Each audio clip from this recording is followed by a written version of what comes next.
सभी भक्तजनों को मेरा निमन प्रणाम। राम राम, जय श्री कृष्णा। पूनम सिहा की दुनिया में आप सभी का बहुत बहुत स्वागत है। श्रीमद् भागवत महापुराण नवम स्कंद 19वां अध्याय ययाति का गृह त्याग। श्री सुखदेव जी कहते हैं, परीक्षित, राजा ययाति इस प्रकार स्त्री के वश में होकर विषयों का उपभोग करते रहे। एक दिन जब अपने अधःपतन की दृष्टि गई, तब उन्हें बड़ा वैराग्य हुआ और उन्होंने अपनी प्रिय पत्नी देवयानी से इस गाथा का गान किया। भृगुनंदिनी, तुम यह गाथा सुनो। पृथ्वी में मेरे ही समान विषयी का यह सत्य इतिहास है। ऐसे ही ग्रामवासी विषयी पुरुषों के संबंध में वनवासी जितेंद्रिय पुरुष दुख के साथ विचार किया करते हैं कि इसका कल्याण कैसे होगा। एक था बकरा, वह वन में अकेले ही अपने के प्रिय लगने वाली वस्तुएं ढूंढते हुए घूम रहा था। उसने देखा कि अपने कर्मवश एक बकरी कुएं में गिर पड़ी है। वह बकरा बड़ा कामी था। वह सोचने लगा कि इस बकरी को किस प्रकार कुएं से निकाला जाए।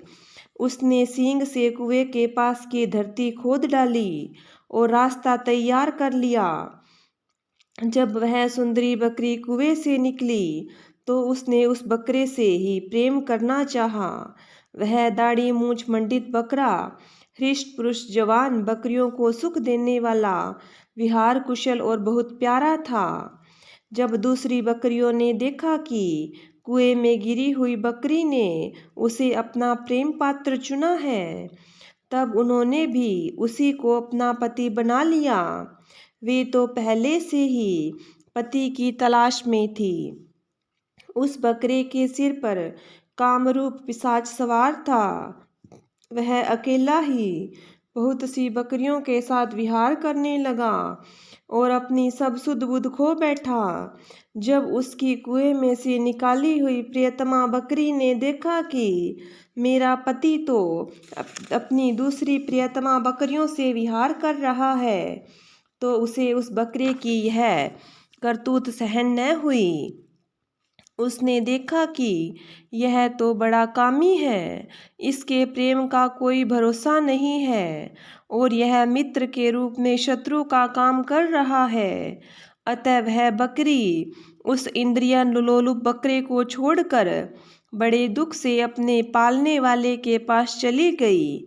वह दीन कामी बकरा उसे मनाने के लिए मैं करता हुआ उसके पीछे पीछे चला, परंतु उसे मार्ग में मना न सका।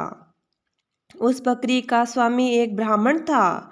उसने क्रोध में आकर बकरे के लटकते हुए अंडकोश को काट दिया, परंतु फिर भी उस बकरी का ही भला करने के लिए फिर से उसे जोड़ भी दिया। उसे इस प्रकार के बहुत से उपाय मालूम थे।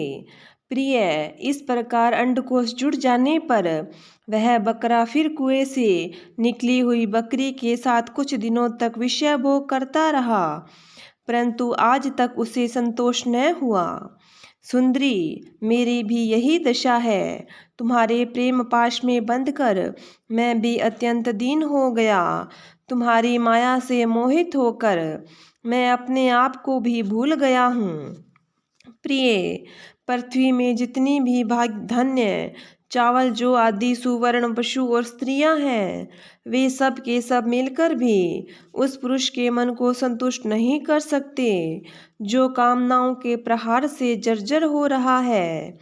विषयों के भोगने से भोग वासना कभी शांत नहीं हो सकती, बल्कि जैसे घी की आहुति डालने पर आग और भड़क उठती है, वैसे ही भोग वासनाएं भी भोगों से प्रबल हो जाती है। जब मनुष्य किसी भी प्राणी और किसी भी वस्तु के साथ राग द्वेष का भाव नहीं रखता, तब वह समदर्शी हो जाता है तथा उसके लिए सभी दिशाएं सुखमयी बन जाती है। विषयों की तृष्णा और दुखों का उद्गम स्थान है। मंदबुद्धि लोग बड़ी कठिनाई से उसका त्याग कर सकते हैं। शरीर बूढ़ा हो जाता है, पर तृष्णा नित्य नवीन ही होती जाती है। अतः जो अपना कल्याण चाहता है, उसे शीघ्र से शीघ्र इस तृष्णा भोग वासना का त्याग कर देना चाहिए। और तो क्या, अपनी माँ, बहन और कन्या के साथ भी अकेले एक आसन पर सट कर नहीं बैठना चाहिए। इंद्रियां इतनी बलवान हैं कि वे बड़े बड़े विद्वानों को भी विचलित कर देती है। विषयों का बार बार सेवन करते करते मेरे 1000 वर्ष पूरे हो गए, फिर भी क्षण प्रति क्षण उन भोगों की लालसा बढ़ती ही जा रही है। इसलिए मैं अब भोगों की वासना तृष्णा का परित्याग करके अपना अंतःकरण परमात्मा के प्रति समर्पित कर दूंगा और शीत उष्ण सुख दुख आदि के भावों से ऊपर उठकर अहंकार से मुक्त हो हरिणों के साथ वन में विचरूंगा। लोक परलोक दोनों के ही भोग असत हैं, ऐसा समझकर न तो उनका चिंतन करना चाहिए और न भोग ही। समझना चाहिए कि उनके चिंतन से ही जन्म मृत्यु रूप संसार की प्राप्ति होती है और उनके भोग से तो आत्मनाश ही हो जाता है। वास्तव में इनके रहस्य को जानकर इनसे अलग रहने वाला ही आत्मज्ञानी है। परीक्षित, ययाति ने अपनी पत्नी से इस प्रकार कहकर पुरु की जवानी उसे लौटा दी और उससे अपना बुढ़ापा ले लिया। यह इसलिए कि अब उनके चित्त में विषयों की वासना नहीं रह गई थी। इसके बाद उन्होंने दक्षिण पूर्व दिशा में द्रुहयु, दक्षिण में यदु, पश्चिम में तुर्वसु और उत्तर में अनु को राज्य दे दिया। सारे भूमंडल की समस्त संपत्तियों के योग्यतम पात्र पुरु को अपने राज्य पर अभिषिक्त करके तथा बड़े भाइयों को उनके अधीन बनाकर वे वन में चले गए। यद्यपि राजा ययाति ने बहुत वर्षों तक इंद्रियों से विषयों का सुख भोगा था, परंतु जैसे पांख निकल आने पर पक्षी अपना घोंसला छोड़ देता है, वैसे ही उन्होंने एक क्षण में ही सब कुछ छोड़ दिया। वन में जाकर राजा ययाति ने समस्त आसक्तियों से छुट्टी पा ली। आत्म साक्षात्कार के द्वारा उनका त्रिगुण में लिंग शरीर नष्ट हो गया। उन्होंने मायामल से रहित परब्रह्म परमात्मा वासुदेव में मिलकर वह भगवती गति प्राप्त की, जो बड़े बड़े भगवान के प्रेमी संतों को प्राप्त होती है। जब देवयानी ने यह गाथा सुनी तो उसने समझा कि ये मुझे निवृत्ति मार्ग के लिए प्रोत्साहित कर रहे हैं, क्योंकि स्त्री पुरुष में परस्पर प्रेम के कारण विरह होने पर विकलता होती है। यह सोचकर कि उन्होंने यह बात हंसी हंसी में कही है। सब जन संबंधियों का जो ईश्वर के अधीन है, एक स्थान पर इकट्ठा हो जाना वैसा ही है जैसा प्याऊ पर पथिकों का। यह सब भगवान की माया का खेल और स्वप्न के सरीखा ही है। ऐसा समझकर देवयानी ने सब पदार्थों की आसक्ति त्याग दी और अपने मन को भगवान श्री कृष्ण में तन्मय करके बंधन के हेतु लिंग शरीर का परित्याग कर दिया। वह भगवान को प्राप्त हो गई। उसने भगवान को नमस्कार करके कहा, समस्त जगत के रचयिता, सर्वांतर्यामी, सबकी आश्रय स्वरूप सर्वशक्तिमान भगवान वासुदेव को नमस्कार है। जो परम शांत और अनंत तत्व है, उसे मैं नमस्कार करती हूँ। 20वां अध्याय। पुरु के वंश, राजा दुष्यंत और भरत के चरित्र का वर्णन। श्री सुखदेव जी कहते हैं, परीक्षित, अब मैं राजा पुरु के वंश का वर्णन करूंगा। इसी वंश में तुम्हारा जन्म हुआ है। इसी वंश के वंशधर बहुत से राज ऋषि और ब्रह्म ऋषि भी हुए हैं। पुरु का पुत्र हुआ जन्मेजय, जन्मेजय का प्राचीनवान, प्राचीनवान का प्रवीर, प्रवीर का नमस्यु और नमस्यु का पुत्र हुआ चारुपद, चारुपद से सुद्यु, सुद्यु से बहुगव, बहुगव से संयाति, संयाति से अहयाति, अहयाति से रौद्राश्व हुआ।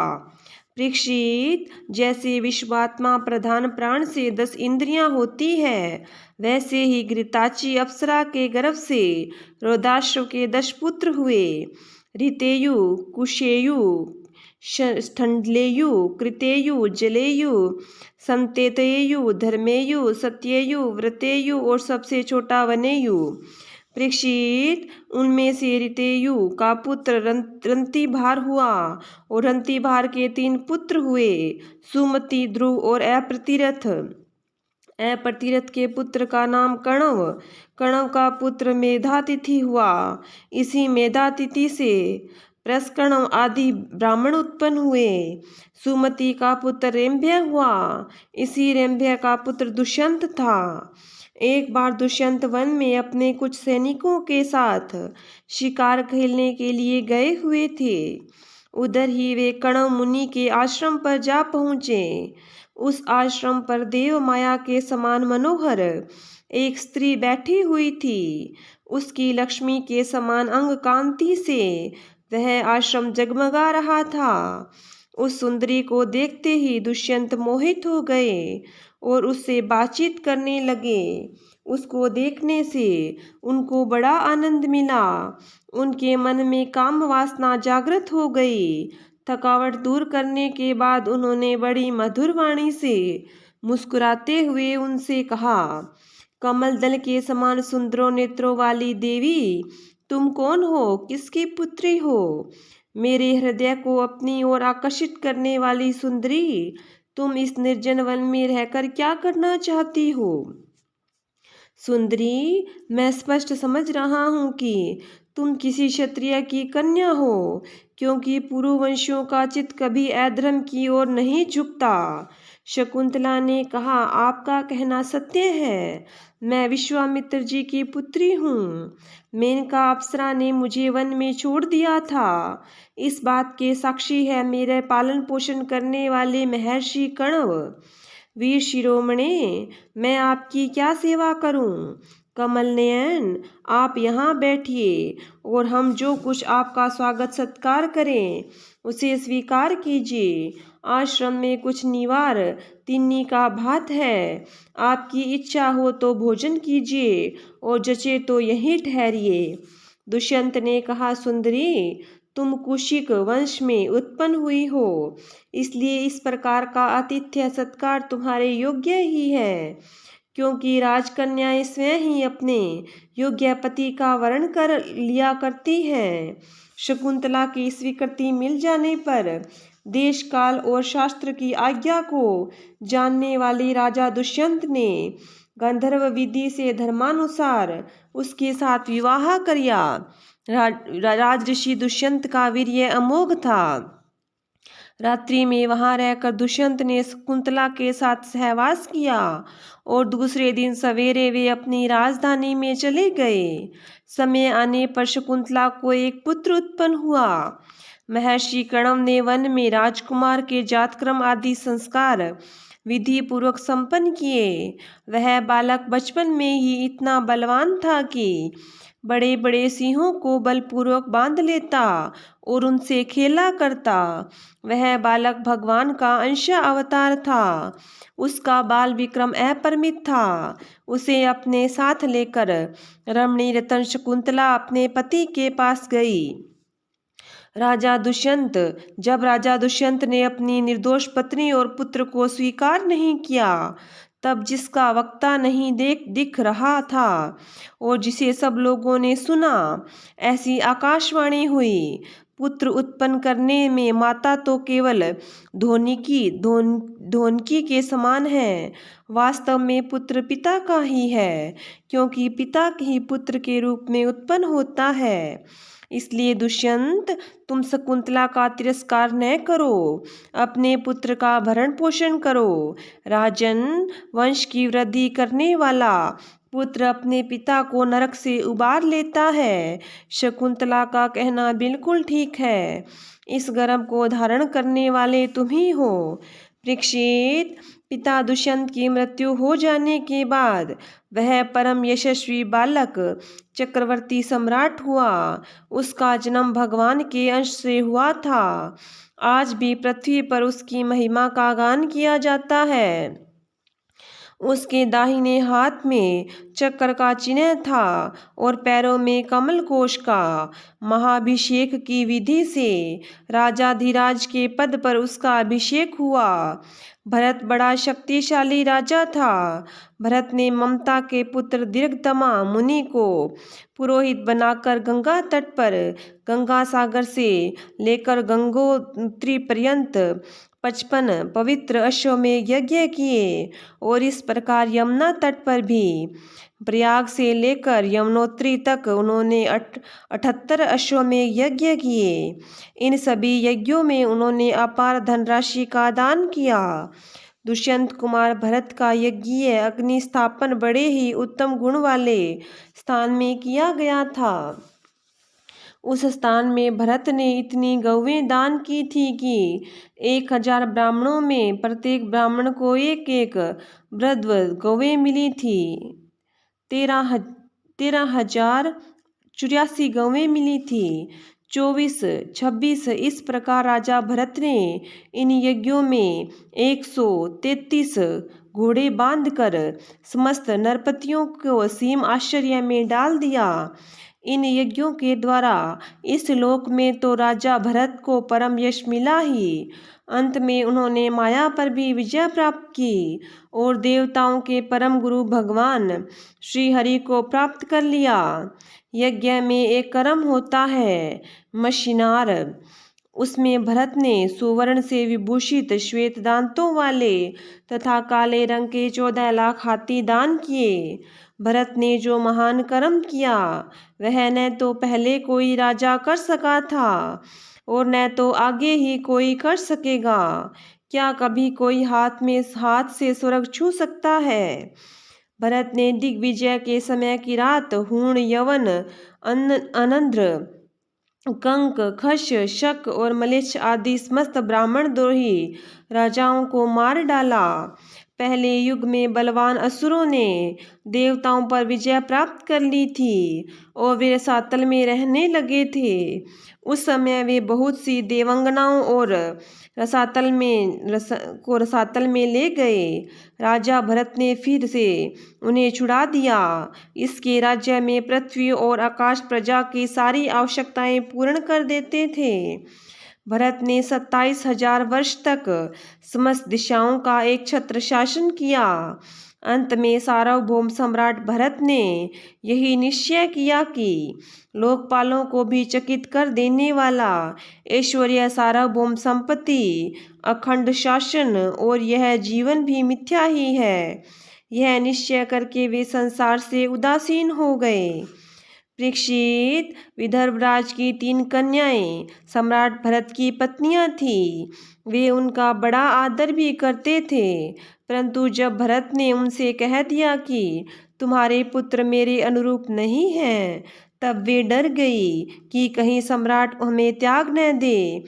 इसलिए उन्होंने अपने बच्चों को मार डाला। इस प्रकार सम्राट भरत का वंश वितत अर्थात विच्छिन्न होने लगा। तब उन्होंने संतान के लिए मरुत स्तोम नामक यज्ञ किया। इससे मरुदगणों ने प्रसन्न होकर भरत को भारद्वाज नाम का पुत्र दिया। भरद्वाज की उत्पत्ति का प्रसंग यह है कि एक बार बृहस्पति जी ने अपने भाई उथ्य की गर्भवती पत्नी से महतून करना चाहा।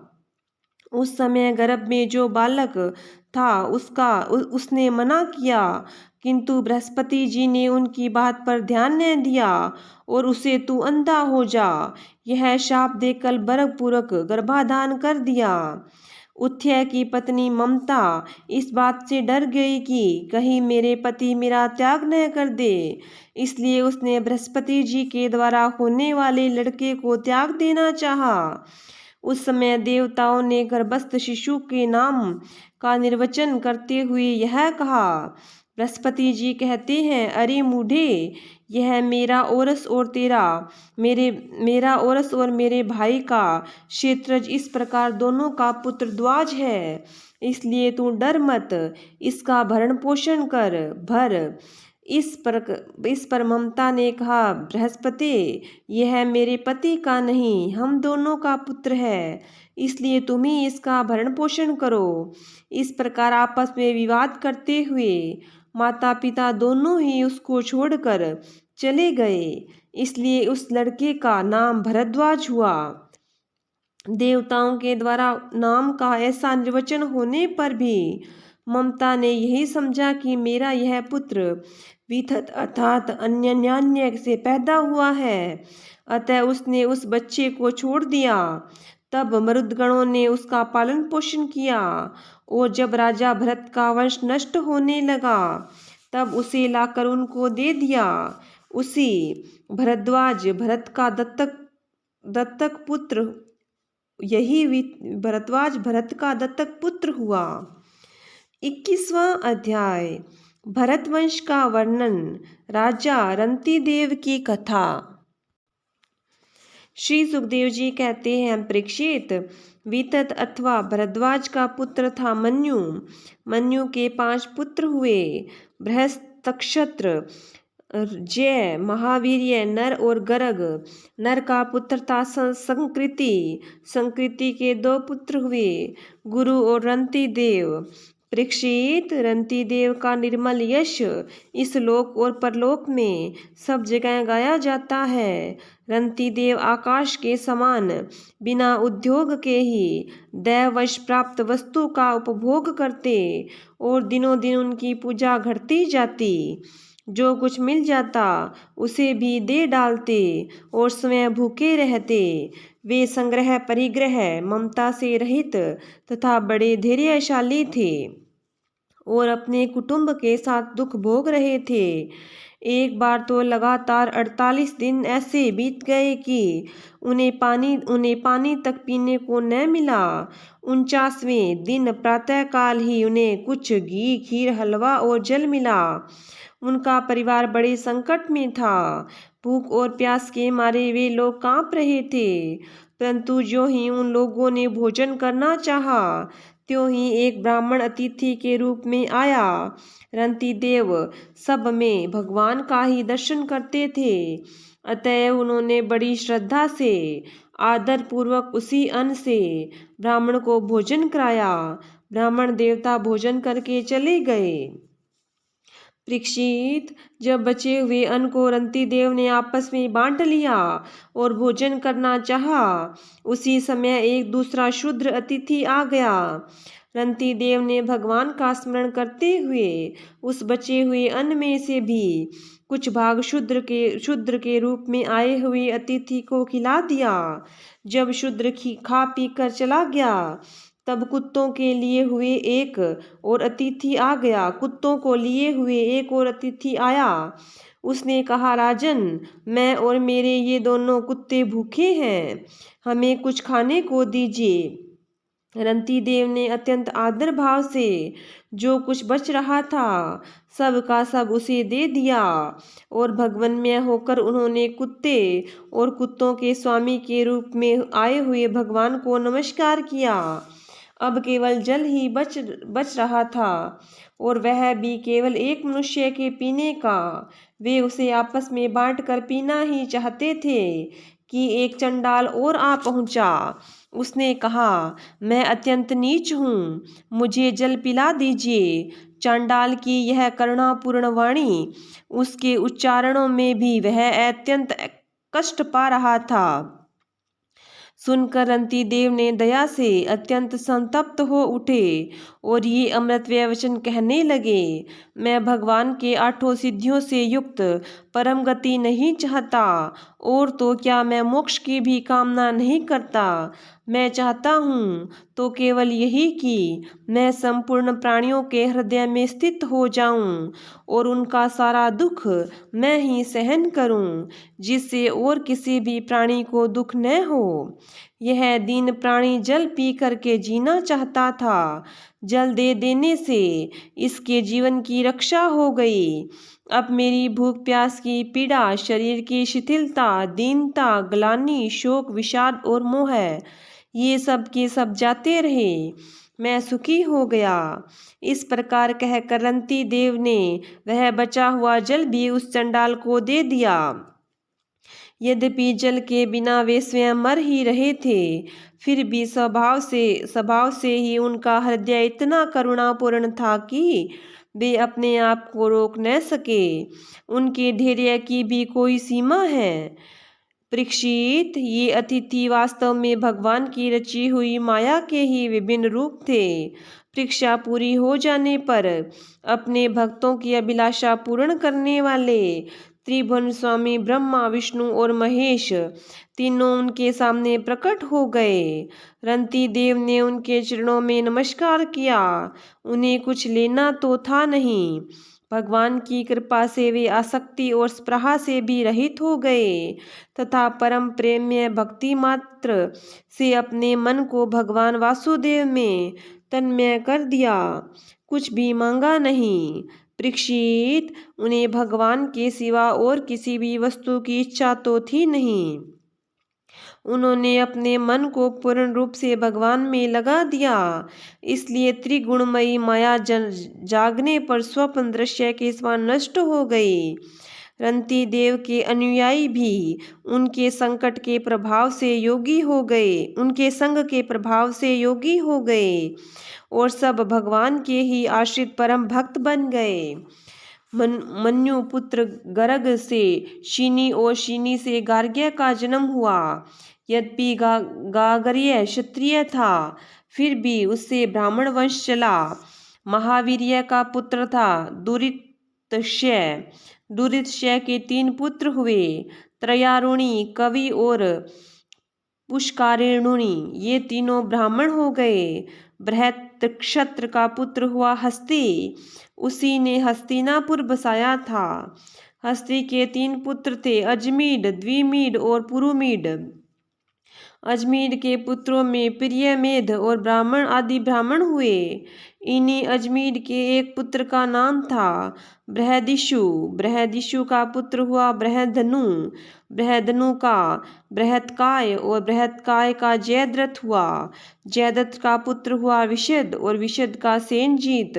सेनजीत के 4 पुत्र हुए, रुचिराश्व, दृढ़हनु, काश्य और वत्स। रुचिराश्व का पुत्र पार था और पार का पृथुसेन। पार के दूसरे पुत्र का नाम नीप था। उसके 100 पुत्र थे। इसी नीप ने शुक की कन्या कृतवी से विवाह किया था। उससे बृहदत्त नामक पुत्र उत्पन्न हुआ। बृहदत्त बड़ा योगी था। उसने अपनी पत्नी सरस्वती के गर्भ से विश्वक्सेन नामक पुत्र उत्पन्न किया। इसी विश्वक्सेन ने जेमिश्वय के उपदेश से योग शास्त्र की रचना की। विश्वक्सेन का पुत्र था उदकसवन का भल्लाद और ये सब बृहदिषु के वंशज हुए। द्विमीड का पुत्र था यवनीर। यवनीर का कृतिमान, कृतिमान का सत्यधृति, सत्यधृति का दृढ़नेमी और दृढ़नेमी का पुत्र सुपाष्ट्रय हुआ। सुपाष्ट्रय की से सुमति, सुमति से सनीतिमान और सनीतिमान से कृति का जन्म हुआ।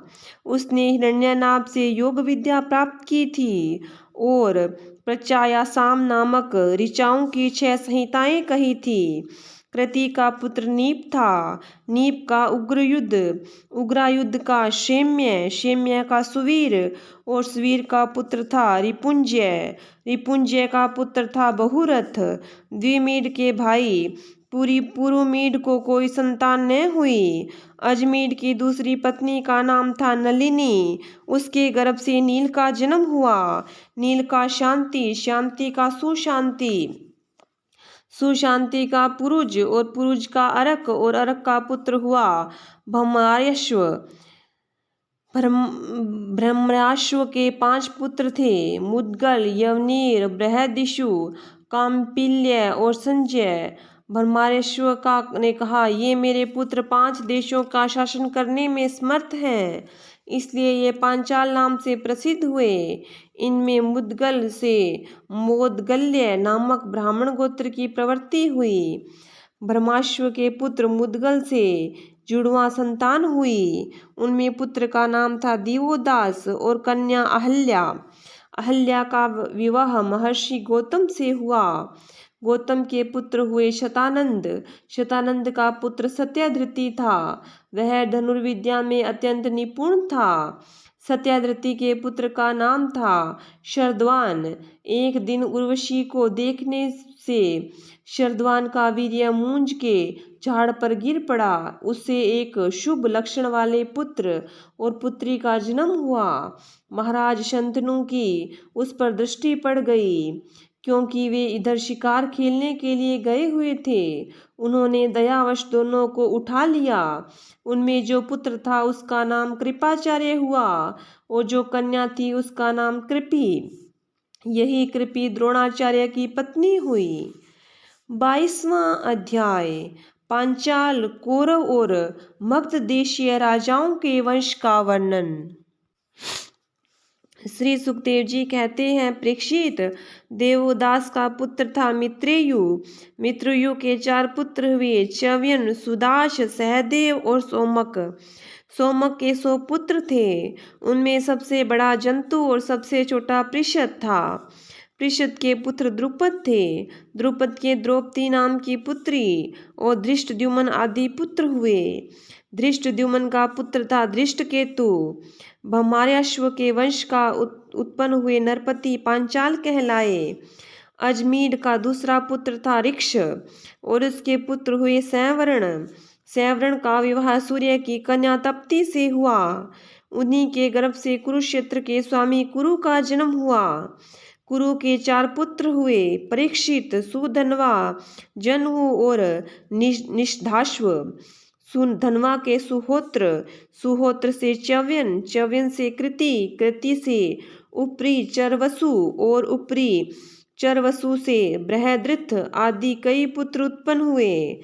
उनमें बृहद्रथ, कुशाम्ब, मत्स्य, प्रत्यग्र और चेदीप आदि चेदी देश के राजा हुए। बृहद्रथ का पुत्र था कुशाग्र। कुशाग्र का ऋषभ, ऋषभ का सत्यहित और सत्यहित का पुष्पवान और पुष्पवान के जहू नामक पुत्र हुआ। बृहद्रथ की दूसरी पत्नी के गर्भ से एक शरीर के 2 टुकड़े उत्पन्न हुए। उन्हें माता ने बाहर फेंकवा दिया। जब जरा नाम की राक्षसी ने जियो जियो इस प्रकार कहकर खेल खेल में उन दोनों टुकड़ों को जोड़ दिया, उसी जोड़े से एक बालक का जन्म हुआ। जरासंध नाम था उसका। उसी जोड़े से बालक का नाम हुआ जरासंध। जरासंध का सहदेव, सहदेव का सोमापी, सोमापी का पुत्र हुआ श्रुतश्रवा।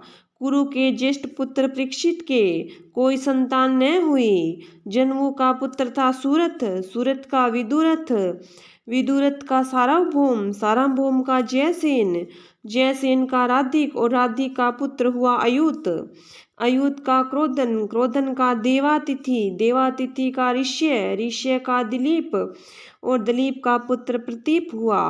प्रतीप के 3 पुत्र थे, देवापी, शंतनु और ब्राहिलिक। देवापी अपना पैतृक राज्य छोड़कर वन को चला गया, इसलिए उनके छोटे भाई शंतनु राजा हुए। पूर्व जन्म में शंतनु का नाम महाभीष था। इस जन्म में भी वे अपने हाथों से जिसे छू लेते थे वह बूढ़े से जवान हो जाता था, उसे परम शांति मिल जाती थी। इसी करामात के कारण उनका नाम शंतनु हुआ। एक बार शंतनु के राज्य में 12 वर्ष तक इंद्र ने वर्षा नहीं की। इस पर ब्राह्मणों ने शंतनु से कहा कि तुमने अपने बड़े भाई देवापी से पहले ही विवाह, अग्निहोत्र और राजपद को स्वीकार कर लिया, अतः तुम परिवेता हो, इसी से तुम्हारे राज्य में वर्षा नहीं होती। अब यदि तुम अपने नगर की, राष्ट्र की उन्नति चाहते हो तो शीघ्र से शीघ्र अपने बड़े भाई को राज्य लौटा दो। जब ब्राह्मणों ने शंतनु से इस प्रकार कहा तब उन्होंने वन में जाकर अपने बड़े भाई देवापी से राज्य स्वीकार करने का अनुरोध किया, परंतु शंतनु के मंत्री अश्मरात ने पहले से ही उनके पास कुछ ऐसे ब्राह्मण भेज दिए थे जो वेद को दूषित करने वाले वचनों से देवापी को वेद मार्ग से विचलित कर चुके थे। इसका फल यह हुआ कि देवापी वेदों के अनुसार गृहस्थाश्रम स्वीकार करने की जगह उनकी निंदा करने लगे, इसलिए वे राज्य के अधिकार से वंचित हो गए और तब शंतनु के राज्य में वर्षा हुई। देवापी इस समय भी योग साधना कर रहे थे और योगियों के प्रसिद्ध निवास स्थान कल्पग्राम में रहते थे। जब कलयुग में चंद्रवंश का नाश हो जाएगा तब सतयुग के प्रभाव से वे फिर उसकी स्थापना करेंगे। शंतनु के छोटे भाई ब्रहिक का पुत्र हुआ सोमदत्त। सोमदत्त के 3 पुत्र हुए, भूरी, भूरिश्वा और शल। शंतनु के द्वारा गंगा जी के गर्भ से नैष्ठिक ब्रह्मचारी भीष्म का जन्म हुआ। वे समस्त धर्मज्ञों के सिरमौर, भगवान के परम प्रेमी भक्त और परम ज्ञानी थे। वे संसार के समस्त वीरों के अग्रगण्य नेता थे। औरों की तो बात ही क्या, उन्होंने अपने गुरु भगवान परशुराम को भी युद्ध में संतुष्ट कर दिया था। शंतनु के द्वारा दशराज की कन्या के गर्भ से 2 पुत्र हुए, चित्रांग और विचित्रवीर्य। चित्रांगद को चित्रांग नामक गंधर्व ने मार डाला। इसी दशराज की कन्या सत्यवती से परशार्जी के द्वारा मेरे पिता भगवान के कला अवतार स्वयं भगवान श्री कृष्ण देव पायन व्यास जी अवतीर्ण हुए। उन्होंने वेदों की रक्षा की। परीक्षित, मैंने उन्हीं से इस श्रीमद् भागवत पुराण का अध्ययन किया था। यह पुराण परम गोपनीय, अत्यंत रहस्यमय है। इसी से मेरे पिता भगवान व्यास जी ने अपने पैल आदि शिष्यों को इसका अध्ययन नहीं कराया, मुझे ही इसके योग्य अधिकारी समझा। एक तो मैं उनका पुत्र था और दूसरा शांति आदि गुण भी मुझ में विशेष रूप से थे। शंतनु के दूसरे पुत्र विचित्रवीर्य ने काशीराज की कन्या अंबिका और अंबालिका से विवाह किया। उन दोनों को भीष्म जी स्वयंवर में से बलपूर्वक उठा लाए थे। विचित्रवीर्य अपनी दोनों पत्नियों में इतना आसक्त हो गया कि उसे राजक्षमा योग हो गया और उसकी मृत्यु हो गई।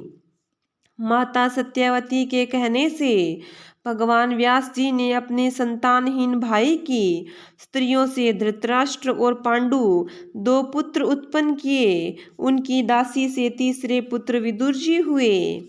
परीक्षित, धृतराष्ट्र की पत्नी थी गांधारी, उनके गर्भ से 100 पुत्र हुए। उनमें सबसे बड़ा था दुर्योधन। कन्या का नाम था दुशाला। पांडु की पत्नी थी कुंती। शापवश पांडु स्त्री सहवास नहीं कर सकते थे, इसलिए उनकी पत्नी कुंती के गर्भ से धर्म, वायु और इंद्र द्वारा क्रमशः युधिष्ठिर, भीमसेन और अर्जुन नाम के 3 पुत्र उत्पन्न हुए। ये तीनों के तीनों महारथी थे। पांडु की दूसरी पत्नी का नाम था माद्री। दोनों अश्विनी कुमारों के द्वारा उसके गर्भ से नकुल और सहदेव का जन्म हुआ। परीक्षित, इन 5 पांडवों के द्वारा द्रौपदी के गर्भ से तुम्हारे 5 चाचा उत्पन्न हुए। उनमें से युधिष्ठिर के पुत्र का नाम था प्रतिविनध्य, भीमसेन के पुत्र पुत्र था श्रुतसेन, अर्जुन का श्रुतकीर्ति, नकुल का शतानीक और सहदेव का श्रुतकर्मा।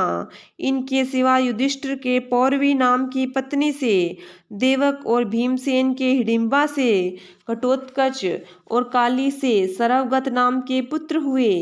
सहदेव के पर्वत कुमारी विजया से सुहोत्र और नकुल के करेणुमति से नरमित्र हुआ। अर्जुन द्वारा नागकन्या उलूपी के गर्भ से इरावान और मणिपुर नरेश की कन्या से प्रभुवाहन का जन्म हुआ। प्रभुवाहन अपने नाना को का ही पुत्र माना गया, क्योंकि पहले ही यह बात तय हो चुकी थी। अर्जुन की सुभद्रा नाम की पत्नी से तुम्हारे पिता अभिमन्यु का जन्म हुआ। वीर अभिमन्यु ने सभी अतिरथियों को जीत लिया था। अभिमन्यु के द्वारा उत्तरा के गर्भ से तुम्हारा जन्म हुआ। परीक्षित, उस समय कुरुवंश का नाश हो चुका था। अश्वत्थामा के ब्रह्मास्त्र से तुम भी जल चुके थे, परंतु भगवान श्री कृष्ण ने अपने प्रभाव से तुम्हें उस मृत्यु से जीता जागता बचा लिया। परीक्षित, तुम्हारे पुत्र तो सामने ही बैठे हुए हैं। इनके नाम है जन्मेजय, श्रुतसेन, भीमसेन और उग्रसेन। ये सब के सब बड़े पराक्रमी हैं। जब तक्षक को काटने से तुम्हारी मृत्यु हो जाएगी, तब इस बात को जानकर जन्मेजय बहुत क्रोधित होगा और वह सर्प यज्ञ की आग में सर्पों का हवन करेगा। यह कावेश्य तुर्क को पुरोहित बनाकर अश्वमेध यज्ञ करेगा और सब ओर से सारी पृथ्वी पर विजय प्राप्त करके यज्ञों के द्वारा भगवान की आराधना करेगा। जन्मेजय का पुत्र होगा शतानीक। वह याज्ञवल्क्य मुनि से तीनों वेद और कर्मकांड की तथा कृपाचार्य से अस्त्र विद्या की शिक्षा प्राप्त करेगा और सौनक जी से आत्मज्ञान का संपादन करके परमात्मा को प्राप्त होगा। शतानीक का सहस्त्रानिक और सहस्त्रानिक का अश्वमेधज, अश्वमेधज का असीम कृष्ण और असीम कृष्ण का पुत्र होगा नेमी चक्र। जब हस्तिनापुर गंगा जी में बह जाएगा, तब कौशंबीपुरी में सुखपूर्वक निवास करेगा।